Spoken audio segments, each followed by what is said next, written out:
Miss Shera De Juan abay nagbigay ng kanyang statement patungkol sa tunay na naganap at tunay na nangyari kay Miss Shera na ikinagulat ng ilang mga kapulisan.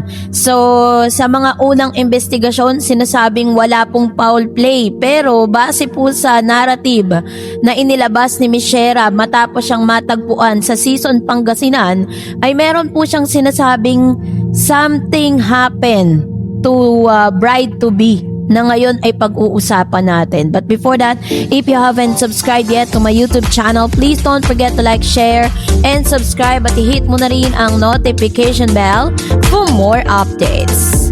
So kahapon po ay tuwang-tuwa at nagse-celebrate ang buong Pilipinas matapos matagpuan si bride-to-be na si Miss Shera De Juan.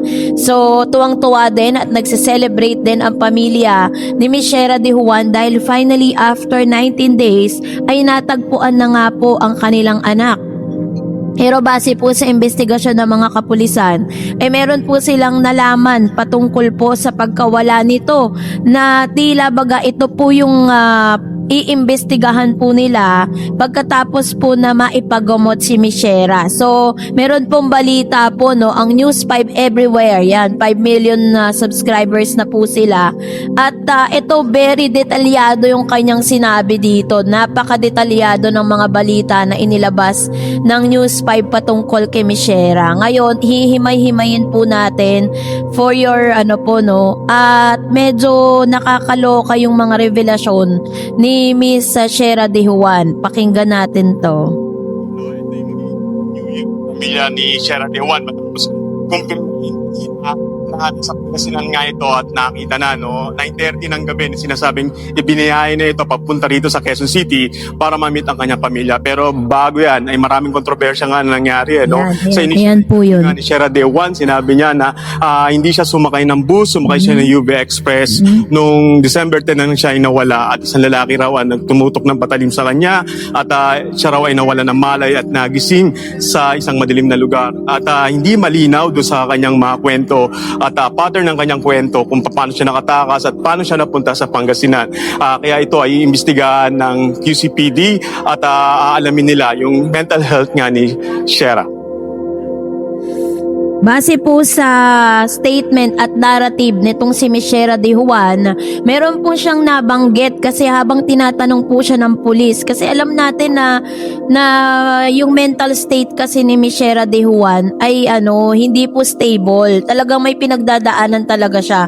Base po sa narrative nitong si Miss Shera De Juan ay meron pong isang lalaki na tinutukan siya ng patalim at itinali at dinala siya sa isang madilim na lugar, na hindi niya po alam kung saan yung lugar na yon. Ngayon, ang tanong po ng mga pulis is paano po nakatakas si Miss Shera at kung paano po siya napunta sa lugar ng Pangasinan. So, may mga theory kasi, 'di ba? If you remember, meron po tayong binanggit sa inyo na dyan sa lugar po ng Fairview ay talamak po talaga yung mga mambubudol. Talamak po talaga dyan yung mga talagang yung parang mawawala ka sa sarili mo, kukunin ka nila, or kung meron ka mga gamit. Si Shera that time wala naman silang mapapala kay Shera dahil si Shera po ay wala po siyang cellphone na dala.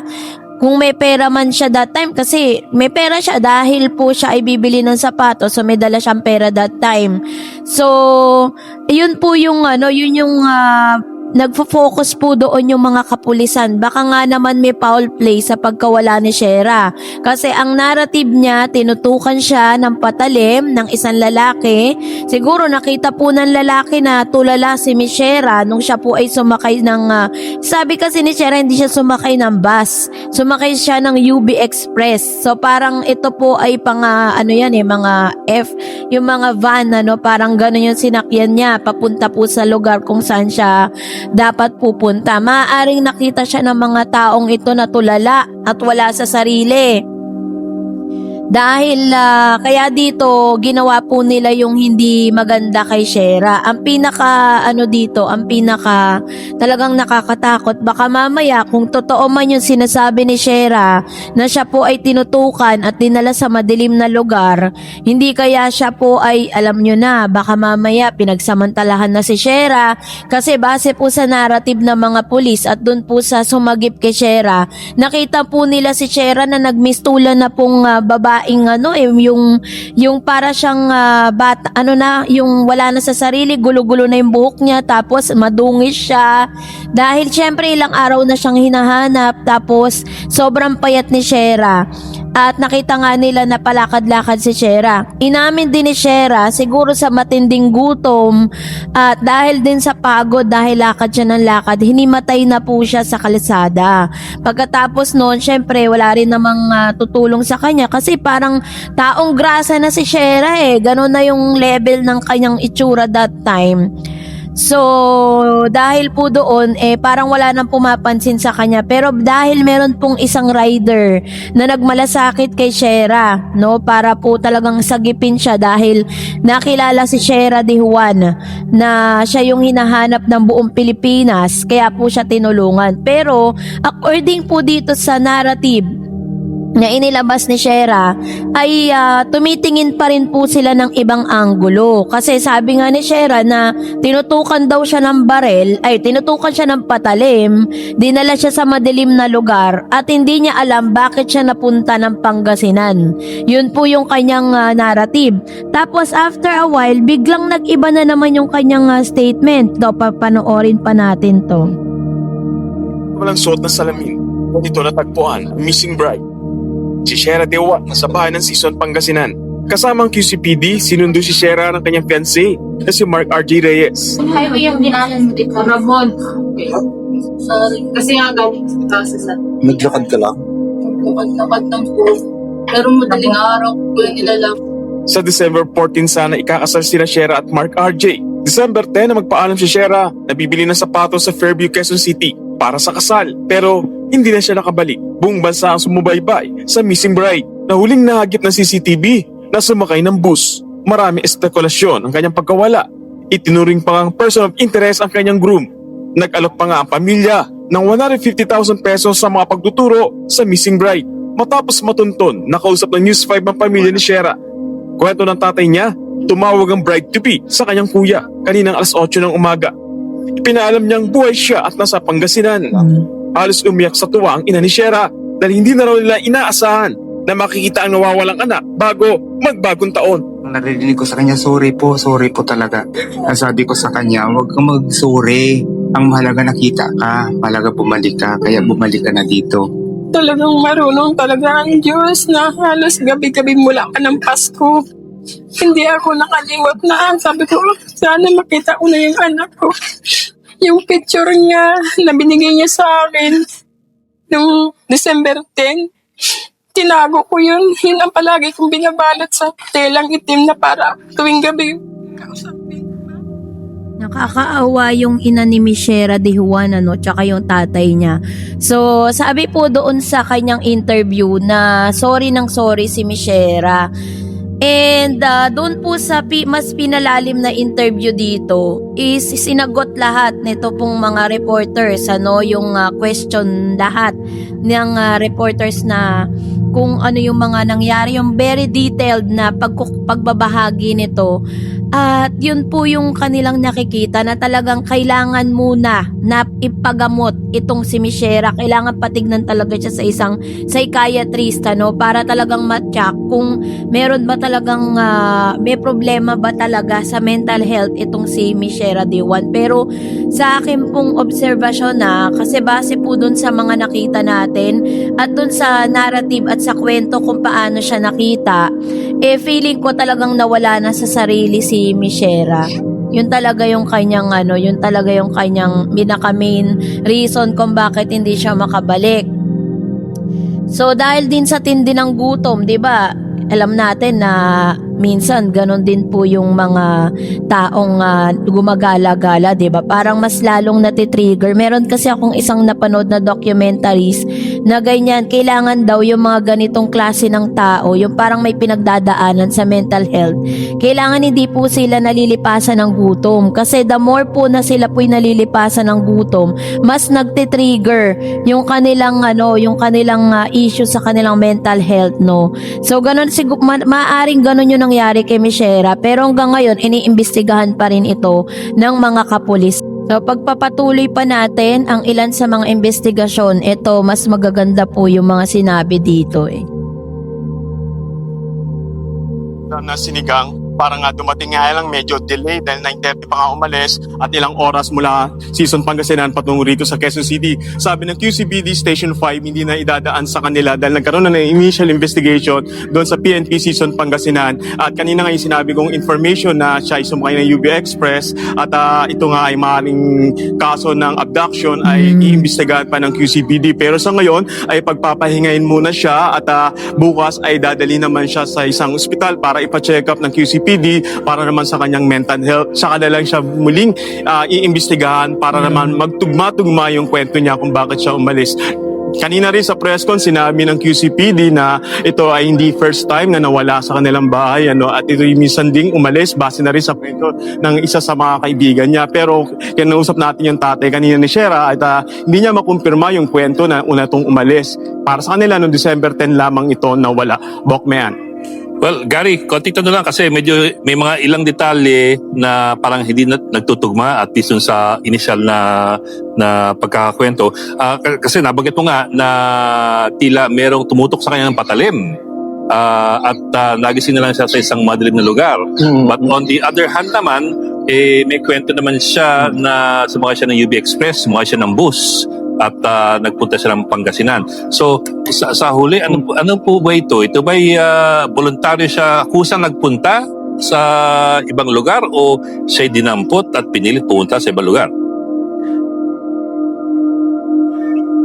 Noong December 10, bago siya umalis, pupunta siya sa isang mall para makarating doon mula dito sa bahay nila sa Quezon City, ay sumakay nga siya ng UV Express. At doon na nga raw nangyari yung tutok ng patalim at pagtakip ng kanyang bibig at nawalan daw siya ng malay. Ito yung first statement na sinabi sa atin ng QCPD Station 5 na initial na nag-imbestiga sa kanya nung una siyang nakita at dinala doon sa Season Pangasinan. At tapos nito ay naputol yung statement niya dahil pa iba-iba na nga. Kaya yung QCPD hindi naman talaga ina-accept kagad yung ganong statement unless talagang ito ay pirmahan niya at ito ay talagang ilatag niya ng maayos. Pero sa state nga ng kondisyon niya ngayon na pabago-bago yung kanyang statement at tila tuliro at tila wala sa sarili, mas minabuti nga ng QCPD na pagpahingain muna ito, bigyan ng pagkakataon na magamot bago nila kuhanan ng official statement kung ito nga ay kaso ng abduction o ito ay kaso ng paglalares lamang sa kanilang tahanan.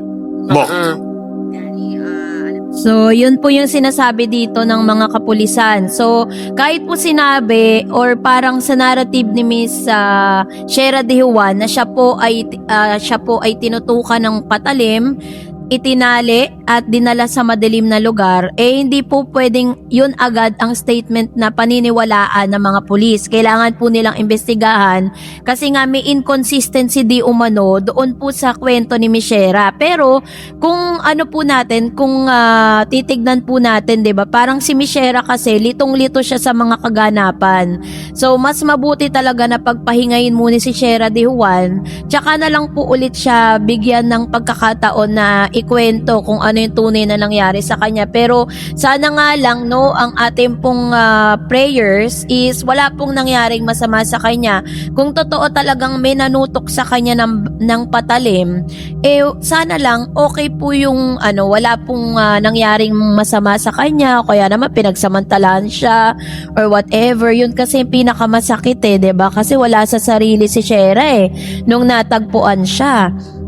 So yun po yung worry po ng ngayon sa investigasyon to. Panoorin pa natin. Sabi mo nga medyo malabo pa yung mga sagot niya, but by any chance nung siya ay nagbigay ng statement kanina, ano yung napakabigat na dahilan para hindi siya makarating sa sarili niyang kasal? Pero what's your impression about this? Hindi biro na hindi makarating sa sariling kasal. Correct. Alam mo, may tinanong ko yan sa tatay niya kanina. Tinanong ko ba ito ba financial? At ang sabi naman ng tatay niya ay maayos naman na yung schedule ng kasal nila. Wala silang bayarin na poproblemahin dahil naplano na nito matagal na. No? Hindi nila iniisip na dahil ito sa kasal, kundi ito ay dahil sa personal na problema na hindi pa nila nalalaman kung bakit, kung ano yung problema na dinadala ng kanilang anak. Ano? At bigla na lang ito nawala sa sarili, naglakad at natagpuan nga sa Pangasinan. Ayan. Okay, Bok, pahabol lang. Kasi 19 days it's the 29th already of December. December at ata siya nawala. So, 19 days. Halos 3 linggo na nawala siya. Hindi lang siya 1 o 2 araw eh. So, ingat, pansingan natin na iba na yung damit niya, iba rin daw yung buhok niya, tapos, ayun, Iba na. nakapantulog. Were they able to find out? Were the police able to find out kung sino ang kumupkop sa kanya kung sakali? Bok, sabi kasi sa kwento, madaling araw nakita ito ng isang rider na naglalakad sa highway. Namukhaan ito na kilala niya yung mukha dahil nga rin sa pagkalat ng mukha nito sa SOCMED, social media. At kinausap niya to, tinanong niya. At tandaan natin, may reward money na 150,000 na sinasabi para lang matagpuan ito. At para makumpirma kung siya nga ito, dahil nga mukha na siyang taong grasa kalalakad niya at halos 3 linggo na siya at hindi naliligo, nagpapalit ng damit, dinala ito ng rider sa barangay at doon na ito pinalitan ng damit at naligo. Yun pala. So, according po dun sa kwento po nila na itong si Miss, ito pong si Shera de Juan, nung siya po ay natagpuan ng rider, dinala po siya sa barangay, pinakain, pinaliguan, kasi ngayon po ganun po yung itsura niya. Buti na lang talaga, mabait talaga. Talagang prayer works kasi sabi po ng nanay niya na gabi-gabi siyang nagpe-pray, na sana nasa mabuting kalagayan yung anak niya. At sabi pa po dito sa balitang ito na bago po ito, parang ito po yung unang pagkakataon na nalaman po ng tatay at ng nanay ni Michelle de Juan na ito po ay naglaya. So ibig sabihin yung una pong pagkakataon na siya po ay umalis ng walang paalam, hindi po yun alam ng mga magulang niya. Maaring hindi na rin pinaalam kasi para hindi makadagdag dun sa stress na nararamdaman nung tatay dahil may sakit yung tatay. Tignan nyo po kung nakinig po kayo, 'di ba? Parang puro sorry po si Michelle sa tatay niya, sa nanay niya. Sorry po. Alam niyo, nakaramdam talaga ako ng awa kay Michelle habang ikinukwento yun ng tatay niya kasi parang meron siyang pinagdadaanan pero ayaw niyang sabihin dun sa mga kapamilya niya dahil ayaw niyang maging burden ito sa kanila. 'Di ba? Parang tiniis niya 'yon ng ng napakahabang panahon. And isa rin sa mga talagang nagpa-bother sa mga netizen nung sinabi ni Michelle de Juan sa kanyang interview na mahirap pala magpakasal kapag marami kang iniisip. Which means na talagang during those times of preparation ng kanyang wedding, talagang magulong-magulo talaga yung isip ni Michelle. Maaaring nasistress po siya at the same time, meron po siya talagang pinagdadaanan tungkol sa kanyang, dun yun sa mental state niya nga. So yun talaga yung pinaka main reason kung bakit nawala rin siya sa sarili niya. Nakakaawa, nakakaawa lang. Nakakaawa yung kalagayan ni Michelle na parang kailangan niyang kimkimin, kailangan niyang suluhin, 'di ba? Kaya alam niyo talagang napakalaga rin na lagi niyo pong kinakamusta yung inyong mga kapamilya kasi you will never know kung ano yung pinagdadaanan po nila Maaaring nakikita niyo po silang masaya outside, tumatawa, masigla, pero pag siya na lang mag-isa, doon talaga dumadating yung problema na akala natin masaya yung mga kapamilya natin. Kamustahin po natin sila kasi hindi natin alam kung ano yung pinagtumatakbo sa kanilang mga isipan, kung ano po yung pinagdadaanan po nila, 'di ba? Yun po yung pinaka major lesson na pwede nating matutunan sa bahaging ito. Kaya naman ang prayer natin for Miss Shera, sana nga makarecover na siya at talagang gumaling na po siya at makatagpo na po siya ng kapayapaan at mawala na po yung kanyang gumugulo sa kanyang isipan.